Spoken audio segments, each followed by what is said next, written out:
একেবারে জলজান্ত খবরটা কি? খবরটা হলো যে যুক্তরাষ্ট্রের বিরুদ্ধে লড়তে প্রস্তুত 70 লক্ষ বা 70 লাখ ইরানি। একেবারে জলজান্ত তরতাজা খবর। তার মানে ইরানের একটা বিশাল জনগোষ্ঠী, তারা কিন্তু এখন ওই যে আমেরিকার বিরুদ্ধে যুদ্ধ করার জন্য রেডি। অনেকটা যে বাংলাদেশের মতো, তাই না? অন্তর্বর্তীকালীন সরকারের আমলে ওই যে জামাত ইসলামের একজন আবু তাহের নেতা বলছিল না যে ভারতের সাথে লড়াই করার জন্য বাংলাদেশে 50 লক্ষ প্রশিক্ষিত তাদের সৈনিক রেডি আছে। তো ভারত এখানে ছিল ওই যে মুশরিকদের দেশ, এবং তাদের বিরুদ্ধে তো জিহাদ করা এটা তো ফরজ, রাইট? এখন এই যে এই আমেরিকা, তারা ইহুদি নাছাড়া কাফেরদের দেশ, এবং তাদের সাথে আবার ইসরায়েল যে ইহুদি আছে, যারা নাকি মুসলমানদের একেবারে জানি শত্রু সেই 1450 বছর আগে থেকে। তো তাদের বিরুদ্ধে যুদ্ধ করার জন্য এখন ইরানে 70 লক্ষ লোক রেডি আছে। আমি 70 লক্ষ কেন, এখন যেভাবে মনে করেন যে আমেরিকা এই একের পর এক বিভিন্ন জায়গায় আক্রমণ করে যাচ্ছে, ইসরায়েল আক্রমণ করে যাচ্ছে, এখন যদি ইরানের টোটাল জনসংখ্যা কত, 9 কোটি সামথিং, এরা সবাই মিলেও যদি আমেরিকার বিরুদ্ধে যুদ্ধ করার জন্য যদি প্রস্তুত থাকে, সো হোয়াট? আমেরিকার সৈন্য কি এখানে ইরানের মধ্যে ঢুকে এদের সাথে যুদ্ধ করতে যাবে? এরা যদি সবাই মিলে যুদ্ধ করার জন্য রেডি থাকে, তাহলেও বা ফলদায় কি? কোনো ফলদায় নাই।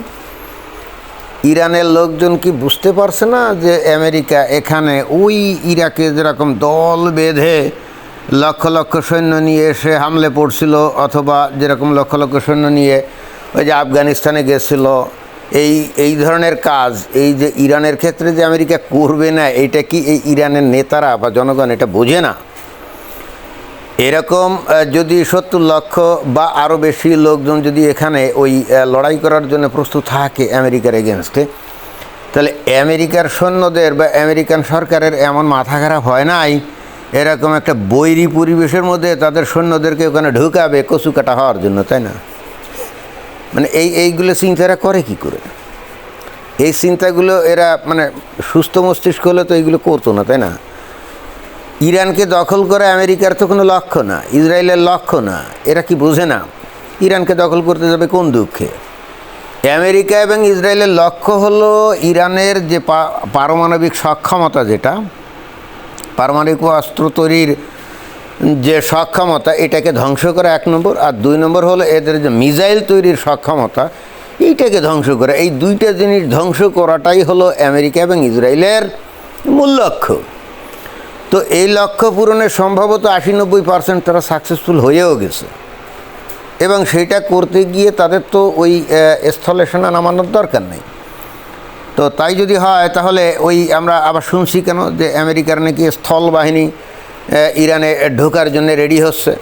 এগুলো আসলে আমার মনে হয় যে হাওয়াই, মানে অবশ্যই কিছু কিছু সৈন্যকে হয়তো মানে অভিনয় করছে, বিভিন্ন জায়গায় জড়ো করে নিয়ে এরকম একটা ভাব দেখাচ্ছে যে আমরা ইরানে আক্রমণ করবো এরকম একটা মানে অভিনয় করে দেখাচ্ছে।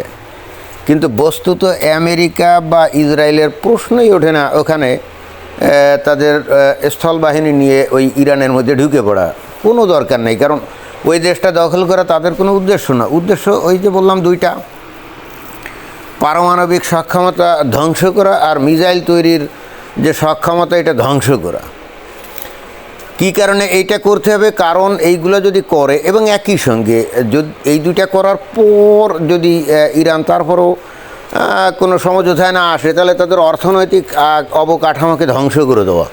অর্থাৎ যেটা বারবার আমি বলছি বিভিন্ন ভিডিওতে, যে ডোনাল্ড ট্রাম্প বলছে যে এদের স্টোন এজ পাথর যুগে ফিরিয়ে দেবে। কেন? যাতে করে পরবর্তীতে আর ওই এরা যে প্রক্সি বাহিনী আছে না, যে হেজবুল্লাহ, আল্লাহর দল, তারপরে হামাস, হুতি, এইগুলাকে যাতে আর কোনো দিনও সাহায্য সহযোগিতা করতে না পারে। আর ওদিকে সাহায্য বা করবেই বা কাকে? অলরেডি হামাস তাদেরকে তো মাটির সাথে পিষে ফেলা হয়েছে, তাই না? গাজাকে মাটির সাথে গুঁড়িয়ে দেওয়া হয়েছে, হেজবুল্লাহকেও কিন্তু মাটির সাথে গুঁড়িয়ে দেওয়ার প্ল্যান পায়তারা হচ্ছে। আপাতত মাঝে মাঝে ওই হুতিরা ওখান থেকে 2-1 মিসাইল টিজাইল মারে। তো এই দিকে এই যখন এই যে টেজবুল্লাহর মানে কবর রচিত হবে, তখন এরা এই হুতি অর্থাৎ ইয়েমেনের দিকে নজর দিবে।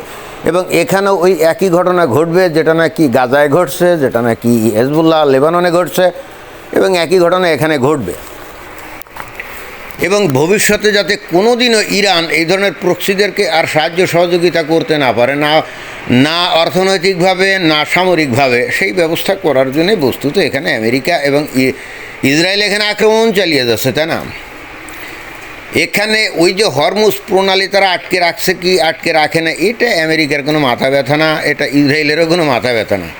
কারণ হরমুজ প্রণালী যদি ইরান নিয়ন্ত্রণ করেও তাতে আমেরিকার কোনো ক্ষতি নাই, ইসরায়েলেরও কোনো ক্ষতি নেই। সো এইটাতে ক্ষতি হবে ইউরোপ এবং আরও অন্যান্য দেশগুলো, তাই না? তো এখন আমেরিকার উদ্দেশ্য হলো যে ইসরায়েলের নিরাপত্তা দেওয়া, কারণ ইসরায়েল এমন একটা দেশ যাকে নাকি আমেরিকার খুব বেশি প্রয়োজন। কারণ ইসরায়েলের এই ইহুদিগুলা প্রমাণ করছে তারা ভেরি ব্রিলিয়ান্ট, তারা মেরিটোরিয়াস, তারা ইনোভেটিভ, এবং তারা কত কিছু করতে পারে, তাই না? অর্থাৎ এই জনশক্তিটা একটা অত্যন্ত মূল্যবান জনশক্তি।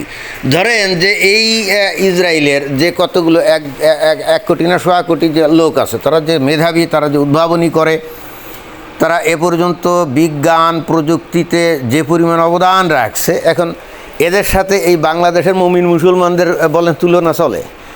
এই বিশ্ব সভ্যতায় জ্ঞানবিজ্ঞানে বাংলাদেশের এই মনে করেন এখন 18-20 কোটি মানুষ মুমিন মুসলমান, এদের কী অবদান আছে বলেন? জিরো অবদান, তাই না? আর ওই অল্প কিছু ইহুদি, তাদের অবদান কিন্তু অন্তত সায়েন্স টেকনোলজিতে মিনিমাম টোটাল অবদানের 20 থেকে 25%। তো এই ধরনের একটা দক্ষ জনশক্তি, মেধাবী জনশক্তিকে বন্ধুরূপে কে পেতে না চায়, পাশে কে পেতে না চায়? একমাত্র মুমিন মুসলমানরাই পেতে চায় না, কারণ তাদের তো দক্ষ জনশক্তির দরকার নেই, তাদের মেধাবী জনশক্তির দরকার নেই, বুদ্ধিমান জনশক্তির দরকার নেই। তাদের দরকার মূর্খ লোক, যাদেরকে ধর্মীয় বাণী দিয়ে একেবারে ঘুম পাড়িয়ে রাখা যায়, যারা নাকি খালি স্বপ্ন দেখবে মরার পরে ওই বেহেশতি কি 72 হুর। যুক্তরাষ্ট্র এই ইসরায়েলকে রক্ষা করার জন্য এমনি এখানে এগিয়ে আসেনি, কারণ যুক্তরাষ্ট্র খুব ভালো করেই জানে এই আমেরিকায় যত বিলিয়নিয়ার আছে না, তার অলমোস্ট 40% বিলিয়নিয়ার হচ্ছে এই ইহুদিরা। আমেরিকার অর্থনীতির একটা বিরাট অংশ এই ইহুদিরা নিয়ন্ত্রণ করে, এবং আমেরিকার থিঙ্ক ট্যাঙ্কের একটা বড় অংশ ইহুদিরা নিয়ন্ত্রণ করে। তো এদেরকে যদি এখন বহিষ্কার করা হয় বা এদেরকে বঞ্চিত করা হয়, খোদ আমেরিকা পরাশক্তি হিসাবেই টিকে থাকতে পারবে না। অন্য কথায় আমেরিকা যে আজকে পরাশক্তি, তার অন্যতম কারণ হচ্ছে এই ইহুদিদের অবদান। এখন তাদেরকে বাদ দিয়ে আমেরিকা এই মুমিন মুসলমানদেরকে মাথায় তুলে নাচবে, ইরানকে নিয়ে মাথায় তুলে নাচবে, অথবা আরব দেশের মুসলমানদেরকে মাথায় তুলে নাচবে, এমনকি ইউরোপিয়ানদেরকেও মাথায় তুলে নিয়ে নাচবে না, এমনকি ইউরোপিয়ানদেরকেও মাথায় তুলে নাচবে না। কারণ ইউরোপিয়ানরাও আজকালকার দিনে দেখা যায় তারা অত্যন্ত ইডিয়টিক আচার আচরণ করে, কোনো বুদ্ধিমত্তার ছাপ তাদের মধ্যে দেখা যায় না। পৃথিবী বুদ্ধিমান লোকের জন্যে, পৃথিবী মেধাবী লোকের জন্যে এখন মানে দিন আস্তে আস্তে এমন দিকে ধাবিত হচ্ছে, এই পৃথিবীতে মূর্খ লোকজন ভবিষ্যতে টিকতে পারবে না। এটা বাংলাদেশের মুমিন মুসলমানরা এবং দুনিয়ার মুমিন মুসলমানরা যত তাড়াতাড়ি বুঝতে পারবে ততই মঙ্গল। সুতরাং এখানে ইরানের 70 লক্ষ না, ওদের 9 কোটি লোক সবাই মিলেও যদি আমেরিকার সাথে যুদ্ধ করতে চায়, সো হোয়াট? আমেরিকা তো ওখানে স্থলবাহিনী পাঠিয়ে ওদের সাথে যুদ্ধ করার সুযোগই দিবে না, উপর দিয়ে মারবে, তাই না? বিমান, হেলিকপ্টার, তারপরে কি মিসাইল, এইগুলো দিয়ে মারবে। এখন এই ইরানের লোকজনরা যদি মনে করে যে ওই আফগানিস্তানে আমেরিকা যে ভুলটা করছিল ওই একই ভুল এই ইরানে এসে করবে, ওই আশার গুড়ে বালি। ধন্যবাদ।